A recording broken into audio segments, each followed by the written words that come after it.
బిడ్డలారా, సైతాన్ ఎప్పుడైనా నేను కృంగదీసినప్పుడు, నీ ప్రాణం కృంగిపోయే స్థితికి వచ్చినప్పుడు నీతో నువ్వు మాట్లాడుకోవటం ప్రారంభించు.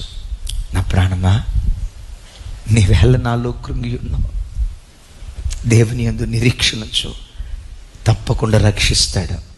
ఎక్కడ అవమానం పొందావో ప్రాణమా, ఎక్కడ అవమానం పొందావో, ఎక్కడ నిందపడ్డావో, ఎక్కడ తృణీకరించబడ్డావో, నీ నిందకు ప్రతిగా రెట్టింపు ఘనత ఇస్తాడు.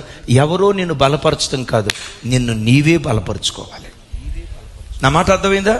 ఎవరో వచ్చి నిన్ను పురికొల్పటం కాదు, నీలో నీవు మాట్లాడుకోవాలి. ఎస్, నేను ఆరాధించేది మనుషుల చేత తయారు చేయబడిన దేవుడు కాదు, మనుషులను తయారు చేసిన దేవుడు. నేను ఆరాధించేది నకిలీ దేవుణ్ణి కాదు, నిజ దేవుణ్ణి.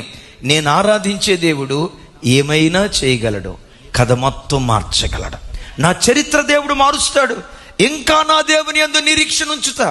సైతాను కూడా వచ్చి అంటాడు, ఇంకేం నిరీక్షణ ఉంచుతావయ్యా, అంతా బూడిదైపోయింది కదా అను. నా దేవుడు శూన్యములో నుండి కూడా సమృద్ధికి నడిపించగలుగుతాడు.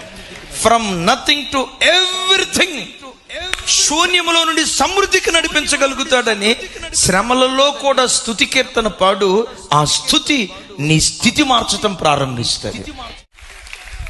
సాతాను ఒకవేళ నీ బ్రతుకును చూసి అంటున్నాడా, ఇంకేం మిగిలిపోయిందమ్మా, బ్రతుకంతా బూడిదైపోయింది, నీకు మంచి రోజులు రావు, జీవితం అంతా ఈ ఏడ్పే, జీవితం అంతా ఈ దుఃఖమే, జీవితం అంతా ఈ కన్నీళ్ళే, ఆ భర్త మారడు, ఈ పిల్లలు మారరు, నీ ఆర్థిక స్థితిగతులు చక్కదిద్దబడు, బ్రతుకు కాలమంతా ఈ అవమానమే. బూడిదను చూపించి సైతాను భయపెడుతున్నాడా?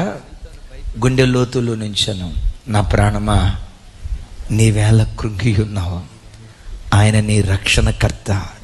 ఇంకా ఆయనను స్తుతించటం ప్రారంభించు. ఆ స్తుతి ద్వారా నీ స్థితి దేవుడు తప్పకుండా మారుస్తాడు.